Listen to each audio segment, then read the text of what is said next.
Okay, this is another shotgun review, and I'm here this time with my high school buddy Austin. Yeah, And we just saw the movie Fences. The movie directed by Denzel Washington and starring him, and we're seeing it on his 62nd birthday. Yeah, coincidence? I think not.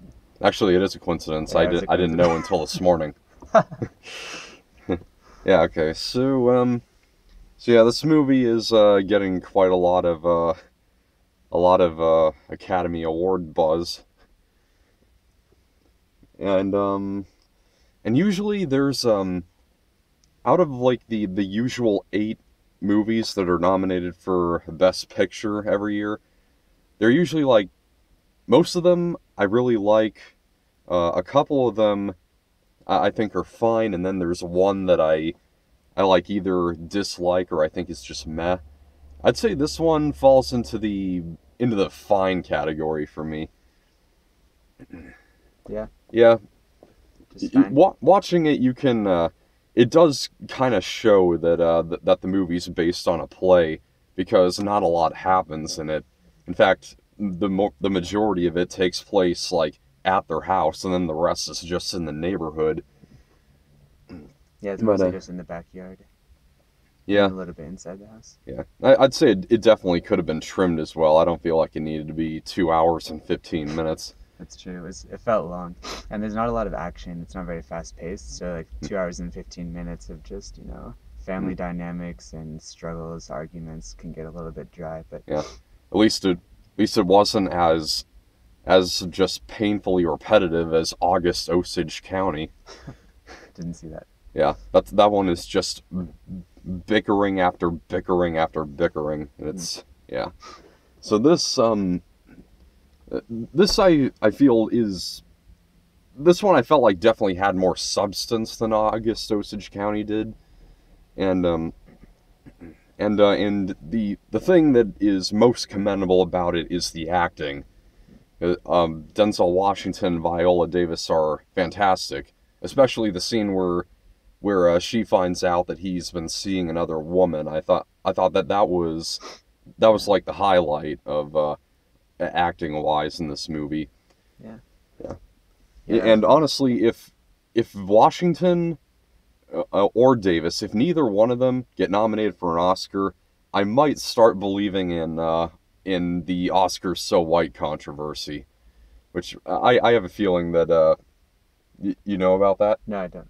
Okay, well, it's a controversy that started last year because it was the second year in a row that no black actors had been nominated for anything or directors. Hmm.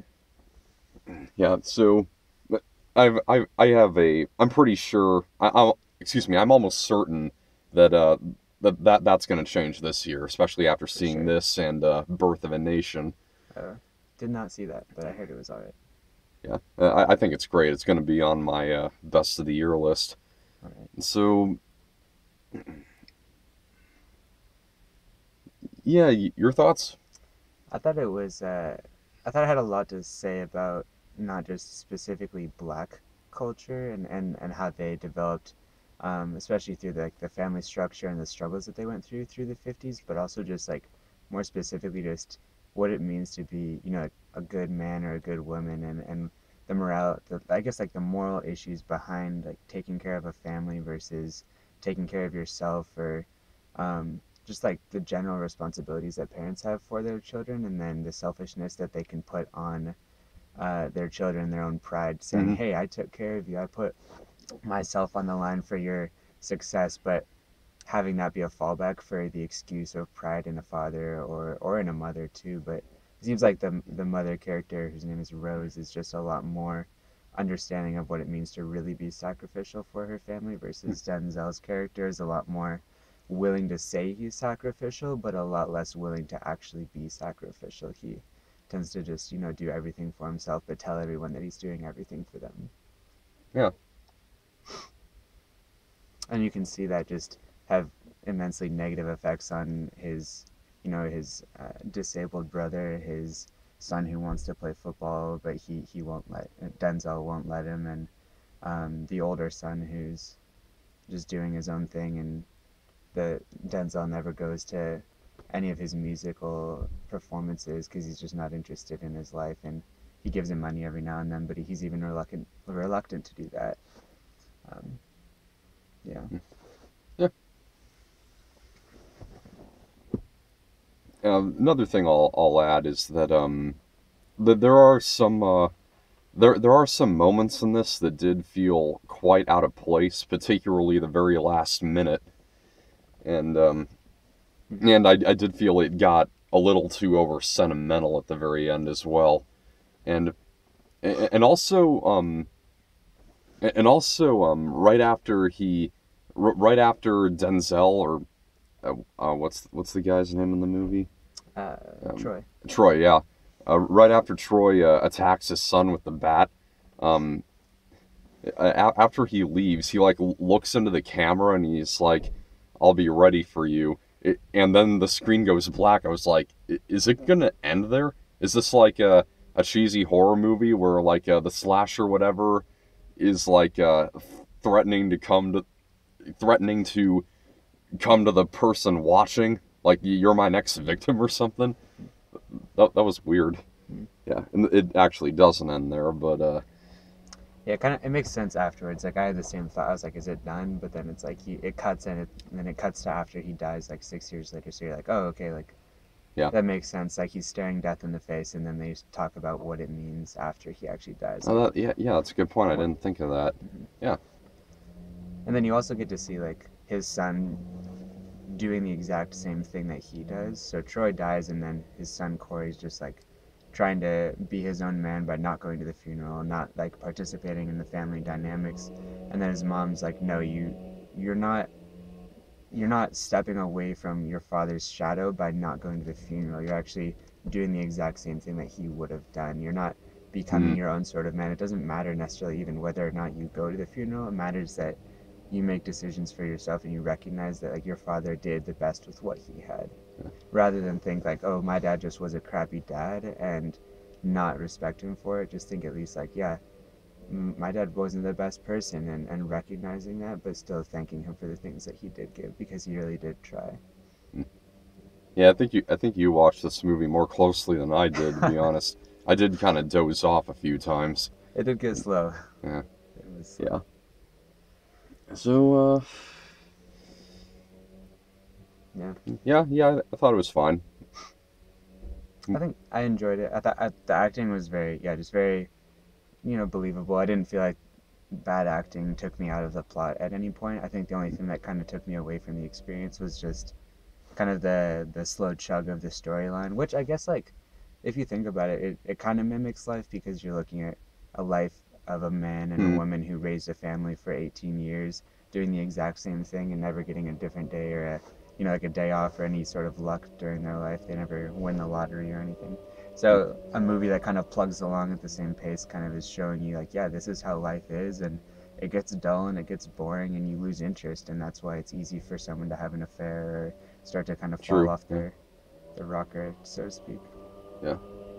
But yeah, I liked it. I think yeah, it's like hard to watch. It's hard to sit through some of the scenes and say, yeah, like I could like maybe there's like potential for me being like one of these characters, like shaping myself around to just the different struggles that all of them have, and they're all broken in their own way. So you look at that and you say, yeah, like this is a good depiction of real life, and it sucks. So it's not like necessarily like an enjoyable like wow that made me feel good movie. Hmm. It's like a yeah this is reality, and I think they did a good job of just portraying that. Yeah. Although I do still have to recommend La La Land over this. The other Alex hasn't. He hasn't sent me the video. We had to film it on his camera because I like ran out of batteries on both cameras. So Nice. um, yeah. So if it doesn't get me, I'll just say go watch La La Land. That one's a must. Hmm. So it just opened in 700 theaters, including here in Redmond. So Yeah, I heard that one was good. Haven't seen it yet, but yeah, looking forward. yeah. Okay, so what letter grade would you give this? Out of what? You know, A plus to F scale. Oh, A to Z. Yeah. I would give it a I don't know like an A minus. All right. I'd probably go with a B minus. That's fair. Yeah. Yeah, so we didn't get any new trailers. Usually we also talk trailers that we haven't talked about on the channel before, and I think we pretty much discussed them all. I it was so weird that we got the trailer for Transformers 5 before this. Yeah, It's just weird. very different. Another Transformers movie, Uh-huh. just pumping out the same old stuff. Not entirely. Not entirely. Optimus Prime turns rogue. Fair enough. Yeah, Robots in space. yeah. All right, so are you available tomorrow night, Friday night? Uh, So yeah, Tomorrow. I got my new schedule, so I'm actually available all day on Friday. I'll have to get back to you. I don't know my schedule completely yet. Yeah, I still got a lot to see. There's Lion, there's Jackie, there's Why Him, Hmm. and next week we're going to be going into January. Bad month to be a new movie. Yeah. And that week, the year kicks off with Underworld Blood Wars. Yeah, That'll be weird.